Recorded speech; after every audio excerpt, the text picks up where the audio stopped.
반갑습니다. 석소장입니다. 자, 이전 시간에 연세대학교의 2021학년도 수시 입시 결과를 분석해본 것에 이어서 오늘은 중앙대학교 서울 캠퍼스 전공들의 2021학년도 수시 입시 결과를 분석을 해보고자 합니다. 중앙대학교 역시 연세대학교와 마찬가지로 아직까지는 공식적인 입학처의 전년도 입결을 공개하고 있지는 않은 상황이기 때문에 오늘의 컨텐츠 역시 대학 어디 갈 자료를 토대로 제작된 컨텐츠이니까 학생과 학부모님들께서는 해당 요소를 잘 참고해 주시길 바라고요. 그럼 지금부터 본격적으로 시작을 해보도록 하겠습니다. 우선적으로 중앙대학교의 2022학년도 전형계획 분석 컨텐츠입니다. 이 중앙대학교의 경우에는 학생부 교과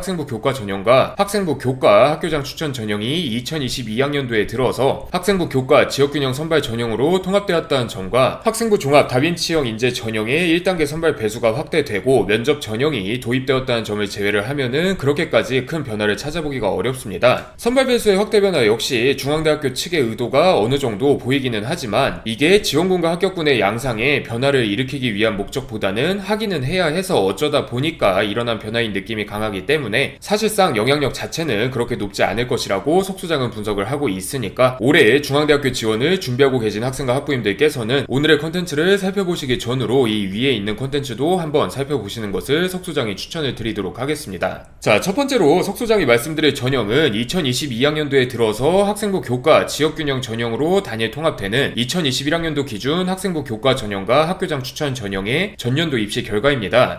2021학년도까지 학생부 교과 전형의 경우에는 교과 70% 플러스 비교과 출결 봉사 30%로 위와 같은 수능 최저 학력 기준이 적용되어서 운영이 되었고요. 학교장 추천 전형의 경우에는 교과 60% 플러스 서류 40%로 수능 최저 학력 기준 없이 고교별로 4명까지 추천 가능한 시스템으로 운영이 되어 왔었습니다. 좀 더 간단하게 요약을 해보자면 수능 최저 학력 기준 적용 플러스 순수 교과 전형이 학생부 교과 전형이었고 수능 최저 학력 기준 미적용 플러스 교과 종합 혼합형 전형이 학교장 추천 전형이었다고 이해를 하시면 쉬운데 2022학년도에 들어서는 이 두 전형이 수능 최저 학력 기준도 적용이 되고 순수 교과 전형으로 운영이 되고 고교별 추천 인원도 10명으로 정해져 있는 지역균형 선발 전형으로 통합이 되었다고 여러분들께서 이해를 해주시면 될 것 같고요. 지역균형 전형의 수능 최저 학력 기준은 전년도보다 다소 완화되어 운영이 될 예정입니다. 원래는 약학부를 제외한 자연계열 전체만 전년도에 비해서 1등급 완화가 되었지만 코로나19를 고려한 학습 환경의 변화를 고려해서 2021년 6월 9일경에 인문계열 역시 1등급 완화 및 탐구 반영 방식도 상위 한 과목으로 변경이 되었으니까 학생과 학부모님들께서는 해당 전형의 수능 최저 학력 기준을 잘 참고해 주시길 바랍니다. 추가적으로 석소장은 2022학년도 중앙대학교 지역균형 전형의 경우에는 입결이 상승하거나 유지될 가능성이 높지 하락할 가능성은 굉장히 희박하다고 말씀을 드리고 싶습니다. 다른 대학교들의 학생부 교과 전형과는 다르게 N수생들이 끼어들지 못하기 때문에 현역 고등학교 3학년 학생들이 비교 우위를 갖고 있는 것은 사실이지만 고교별 추천 인원이 10명이라는 점, 즉 지원하고 싶어하는 학생들은 웬만하면 다 지원할 수 있다는 점과 더불어서 수능 최저 학력 기준도 예년에 비해서 완화되었다는 점을 고려를 하면은 안정적인 합격 컷은 2021학년도보다 훨씬 더 높아지지 않을까 싶으니까 학생과 학부모님들께서는 중앙대학교의 학생부 교과 전형 지원 전략을 수립을 할 때 해당 변화 요인을 잘 고려를 해주시면 될 것 같고요. 자, 그리고 두 번째로 석소장이 말씀드릴 전형은 2021학년도까지 서류 100%로 운영이 되어 왔지만 2022학년도에 들어서 1단계 서류 100%